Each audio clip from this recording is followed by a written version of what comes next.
21장 첫 번째 어두움의 거래 우상. 하나님을 알되 하나님을 영원하게도 아니하며 감사하지도 아니하고 오히려 그 생각이 허망하여지며 미련한 마음이 어두워졌나니 스스로 지혜 있다 하나 어리석게 되어 썩어지지 아니하는 하나님의 영광을 썩어질 사람과 새와 짐승과 기어다니는 동물 모양의 우상으로 바꾸었느니라. 로마서 1장 21절부터 23절 말씀. 하나님의 영광을 우상으로 바꾸다. 오늘부터 3주 동안은 은혜를 벗어난 인간의 타락한 모습을 조명하는 두 가지 어려움의 거래에 대해 살펴보겠습니다. 그 첫 번째 거래는 하나님의 영광을 인간의 동물 형상의 영광으로 바꾼 것입니다. 이를 우상숭배라고 부릅니다. 오늘은 우상숭배에 관해 이야기하도록 하겠습니다. 두 번째 거래는 이성 간의 성적 관계를 동성 간의 관계로 바꾼 것입니다. 우리는 이를 동성애라고 부릅니다. 이 주제에 관해서는 24절에서 27절에서 시작해 다음 두 주간에 걸쳐 이야기하도록 하겠습니다. 자녀를 키우시는 부모님들 중에 설교 시간을 동성애에 관한 가르침의 시간으로 삼으려는 분들은 지혜롭게 결정하셔야 합니다. 본문 말씀이나 주제가 매우 고통스럽고 직설적이기 때문입니다. 오늘 우리의 관심은 21절에서 23절의 본문으로 타락한 인간의 문화인 우상숭배로 표현되는 첫 번째 어두움의 거래입니다. 본문 말씀을 기억하시기 바랍니다. 하나님의 진노가 불의로 진리를 막는 사람들의 모든 경건하지 않음과 불의에 대하여 하늘로부터 나타나나니 그들이 막는 진리는 온 우주에 드러난 진리입니다. 하나님이 만드신 만물 안에 드러난 진리, 즉 하나님의 영원한 능력과 신성이라는 진리입니다. 21절에서는 사람들이 진리를 막으면서 하나님을 영화롭게도 아니하며 감사하지도 아니한다고 말합니다. 그러므로 그들은 하나님의 진노 앞에서 아무 핑계를 대지 못합니다.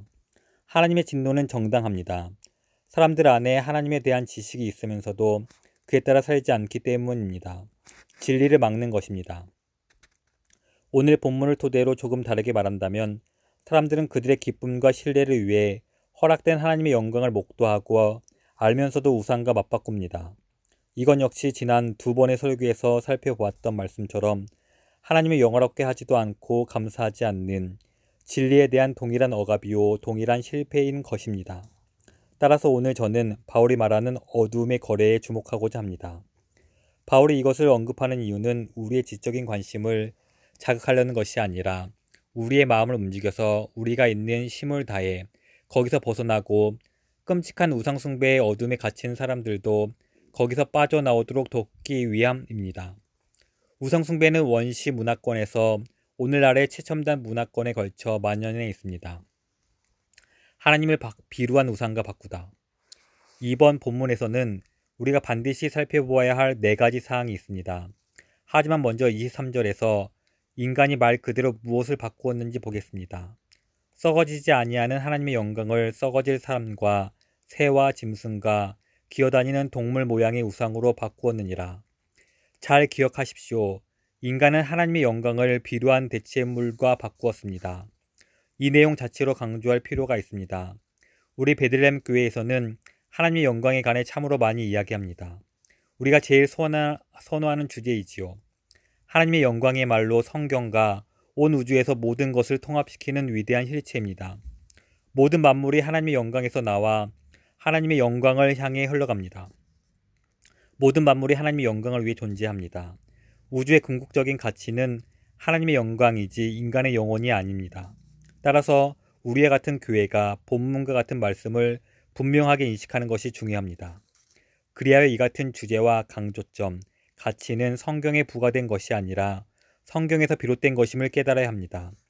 여기서 주목해야 할 것은 바울이 두 번씩이나 이 구절에서 언급하는 바 인간이 안고 있는 근본적이고 기조에 깔린 근원적인 문제가 하나님의 영광과 관련해 우리가 저지르는 것과 관련이 있음을 말한다는 점입니다. 21절에서 바울이 말합니다. 하나님을 알되 하나님을 영화롭게도 아니하며 말 그대로 하나님께 영광을 돌리지 않는다는 뜻입니다. 이것이 인류의 근본적인 문제입니다. 우리는 우주에서 최고의 가치가 있는 하나님의 영광을 인정하지도 않고 귀하게 여기지도 않으며 음미하지도 존중하지도 않습니다. 그것이 우리 인간의 사악함이며 질병이고 하나님에 대한 엄청난 반역입니다. 그런 다음 23절에서 바울은 조금 다른 방식으로 설명합니다. 썩어지지 아니하는 하나님의 영광을 우상으로 바꾸었느니라. 따라서 우주의 가장 큰 문제는 인간이 하나님의 영광으로 무엇을 하는가에 있습니다. 이는 우리의 생활과 문화와 나라와 시대와 역사, 더 나아가 세계 모든 나라에서 중요한 사안입니다. 바울은 하나님의 진노 아래 있는 인간의 제약된 상황의 심각성을 설명할 때 24절에서 20절에 나오는 성적인 죄를 가장 먼저 다루지 않았습니다. 29절에서 31절에 나오는 20일까지 죄의 목록도 마찬가지입니다. 바울은 그런 죄보다 인간의 가장 근본적인 문제를 먼저 다루고 있습니다. 인간은 하나님의 영광으로 무엇을 하는가? 하나님의 영광을 그 어떤 것보다 귀하게 여기며 높이고 있는가? 아니면 다른 것을 더 좋아해서 피조물과 맞바꾸어 하나님의 영광을 무시하고 있는가? 어두움의 거래의 특징. 이 주제는 참으로 중대한 사안입니다. 그렇기에 저는 여러분과 함께 인간이 저지르는 어두움의 거래에 관한 4가지 사항을 살펴보는 가운데 하나님이 우리를 깨우쳐 주셔서 하나님의 영광을 사모하고 존중하게 되기를 기도합니다. 1. 하나님의 영광을 우상으로 바꾸면 생각이 허망해진다. 21절 말씀입니다. 하나님을 알되 하나님을 영화롭게도 아니하며 감사하지도 아니하고 오히려 그 생각이 허망하여지며 미련한 마음이 어두워졌나니. 여기서 허망하다는 말은 텅 비고 헛되고 무익하다는 의미입니다. 하나님은 인간의 생각 속에 논리적으로 사고하고 상상하고 추측하고 생각하고 숙고하고 묵상하는 능력을 주셨습니다. 왜일까요? 그런 능력을 사용해 하나님을 알고 하나님에 관해 생각하고 하나님에 대해 말하고 하나님을 높이며 세상에서 하나님을 찬양하려는 목적으로 새로운 일을 고안할 수 있게 하신 것입니다. 다니엘서 4장에 나오는 느부갓네살 이야기에서 생생한 예를 찾아볼 수 있습니다. 느부갓네살 왕은 자신의 생각과 힘을 사용해서 바벨론을 건설한 다음 이렇게 말합니다. 이 큰 바벨론은 내가 능력과 권세로 건설하여 나타낸 것이 아니냐. 하나님은 느부갓네살 왕의 교만과 하나님을 인정하는 데 그의 생각을 사용하지 않는 것을 기뻐하지 않으셨습니다. 그래서 이렇게 하셨습니다. 사람에게 쫓겨나서 소처럼 풀을 먹으며 몸이 하늘 이슬에 젖고 머리털이 독수리털과 같이 자랐고 손톱은 새 발톱과 같이 되었더라. 그리고 중요한 열쇠가 되는 말이 나옵니다. 그 기한이 참에 나 느부갓네살이 하늘을 우러러 보았더니 내 총명이 다시 내게로 돌아온지라. 이에 내가 지극히 높으신 이에게 감사하며 영생하시는 이를 찬양하고 경배하였나니 우리의 눈이 하나님을 향하면 우리의 이성, 총명이 되돌아옵니다. 왜 그렇습니까? 우리의 생각은 하나님을 섬기도록 만들어졌습니다. 그래서 느부갓네살은 자신의 총명이 돌아왔을 때 이를 사용해 하나님이 의도하신 일을 했습니다. 영생하시는 이를 찬양하고 경배하였나니.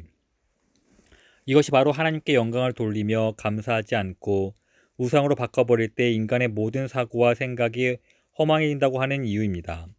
허망이란 쓸모없고 공허하고 무익한 것을 의미합니다. 인간의 생각이 더 이상 하나님을 알고 하나님을 사랑하고 귀하게 여기고 가리는 일에 사용되지 않을 때 나타나는 현상입니다. 내가 가장 명석한 과학자든 예술가든 기술자든 관계없습니다. 나의 사고를 사용하는 일에 하나님을 제외시켜버리면 허망하고 공허하고 무익해집니다. 고린도전서 3장 20절입니다. 주께서 지혜 있는 자들의 생각을 헛것으로 아신다 하셨느니라. 하나님을 다른 것과 맞바꾸지 마십시오. 여러분의 모든 생각이 허망해지고 공허해지며 의미도 사라질 것입니다. 2. 하나님의 영광을 우상으로 바꾸면 마음도 어두워진다. 21절 후반부입니다. 오히려 그 생각이 허망하여지며 미련한 마음이 어두워졌나니. 인간이 하나님의 영광을 다른 것으로 바꾸었는데 왜 마음이 어두워집니까? 인간의 마음을 채울 수 있는 우주의 유일한 빛은 하나님의 영광이기 때문입니다. 영적인 빛을 물질적인 빛에 비교하시면서 예수님은 마태복음 6장 22절에서 이렇게 말씀하셨습니다. 눈은 몸의 등불이니 그러므로 내 눈이 성하면 온몸이 밝을 것이요. 다시 말해 우리 몸 자체에서 만들어지는 빛은 없습니다. 모든 빛은 외부에서 옵니다. 이 빛이 들어와 몸 전체가 밝아지려면 눈이 성해야 합니다. 하나님의 영적인 빛이 인간의 마음을 채우도록 고안하셨습니다. 인간의 마음 속에는 빛을 생성할 만한 요소가 없습니다. 모든 빛은 외부, 즉 하나님의 영광으로부터 들어옵니다. 태양빛에서 오는 것이 아닙니다. 우리는 지금 물질적인 빛이 아니라 영적인 빛을 말하고 있습니다. 예수님은 온 세상의 영적인 빛입니다. 그분은 아버지의 독생자의 영광이기 때문입니다. 바울은 기도를 들으시는 하나님만이 인간의 마음을 밝힐 수 있기에 너희 마음의 눈을 밝히사라고 기도했습니다. 그리고 고린도 후서 4장 6절에서는 이렇게 말합니다. 어두운 데에 빛이 빛이라 말씀하셨던 그 하나님께서 예수 그리스도의 얼굴에 있는 하나님의 영광을 안는 빛을 우리 마음에 비추셨느니라. 온 우주에서 인간의 마음을 밝힐 수 있는 유일한 빛은 하나님의 영광뿐입니다. 그 빛을 다른 것으로 바꾸어 버린다면 어둠 속에서 살게 될 것입니다. 우리가 아무리 똑똑하다 해도 또 불을 수없이 피우고 촛불을 켠다고 해도 아무 소용이 없습니다. 3. 하나님의 영광을 우상으로 바꾸면 스스로 지혜롭다 생각한다. 22절입니다. 스스로 지혜 있다 하나 어리석게 되어 은혜와 멀어져 마음이 어두워진 자연인에게는 자기에게 허락된 하나님보다는 자기 스스로 신을 고안하는 편이 훨씬 지혜롭게 보이는 법입니다. 나만의 신을 만드는 것만큼 지혜로운 게 또 있으랴 하고 말합니다. 그에 따른 이득도 많아 보입니다. 내가 어떤 것의 근원이 된 것 같고 창조력도 있고 지적인 듯이 보이기 때문입니다. 이 모든 것들이 내 자아를 뿌듯하게 만듭니다. 무엇보다도 나만의 신을 만드는 일은 나를 독립적이고 통제력 있는 존재로 느끼게 해줍니다. 조종대가 내 손 안에 있는 것이죠. 다시 말해 내 손으로 신을 만들면 나 자신이 신이 되는 것입니다. 신이 되는 선택보다 지혜로운 일이 또 뭐가 있겠습니까? 에덴 동산에서 사탄이 하와에게 말했습니다. 너희가 그것을 먹는 날에는 너희 눈이 밝아져 하나님과 같이 되어 선악을 알 줄 하나님의 아심이니라. 여자가 그 나무를 본즉 지혜롭게 할 만큼 탐스럽기도 한 나무인지라. 여자가 그 열매를 따먹고 자기 함께 있는 남편에게도 주매 그도 먹은지라. 인류의 시작부터 유래해 지금까지 이어지고 있는 일입니다. 나 스스로 내 인생을 경영하는 하나님 역할을 떠맡으면 이 어두움의 거래, 우상숭배가 세상에서 가장 지혜로운 일처럼 보입니다. 4. 어둠의 거래가 지혜로워 보이나 실상 어리석은 일이다. 다음은 하나님의 영광을 다른 것으로 바꾸는 어둠의 거래에 관한 네 번째 항목입니다. 하나님의 우상으로 바꾸는 것은 어리석은 일입니다. 나만의 신을 만들거나 스스로 신이 되는 것은 어리석은 짓입니다. 허망한 생각에 기대어 어둠 속을 걷는 것은 우둔한 짓입니다. 왜 그렇습니까? 하나님의 영광을 우상으로 바꾸는 어두움의 거래가 왜 어리석은 일일까요? 바울은 23절에서 세 가지 답을 제시합니다. 지금은 그 중 두 가지를 자세히 살펴보고 다음 시간에 나머지 세 번째를 자세히 살펴보겠습니다.